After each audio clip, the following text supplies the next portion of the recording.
Sir cool drink ధరింతని బూట్లు ధరింతని ఎలా చెప్పగలిగారు sir? అవి ఫిక్స్డ్ రేట్లు. ఎవరు ఫిక్స్ చేశారు సార్? వాటిని తయారు చేసే కంపెనీ వాళ్ళు.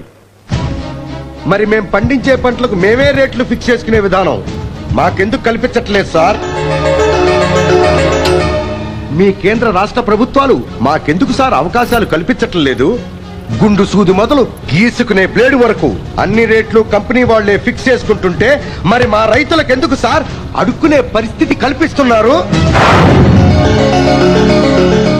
ఎండనక వాననక రేయనక పగలనక పాము కాట్లకు గురై ఎదురు దెబ్బలకెరై పండించిన పంటను మార్కెట్లో అమ్మడానికి వస్తే 3 రూపాయలకి ఇస్తావా, 2 రూపాయలకి ఇస్తావా, రూపాయికి ఇస్తావా అని మార్కెట్లో బేరం పెడతారా? రైతులంటే అంతలోకువా సార్? స్టూడెంట్స్ ఆందోళన చేస్తే వాళ్ళ సమస్యను పరిష్కరిస్తున్నారు. సింగరేణి కార్మికులు సమ్మె చేసిన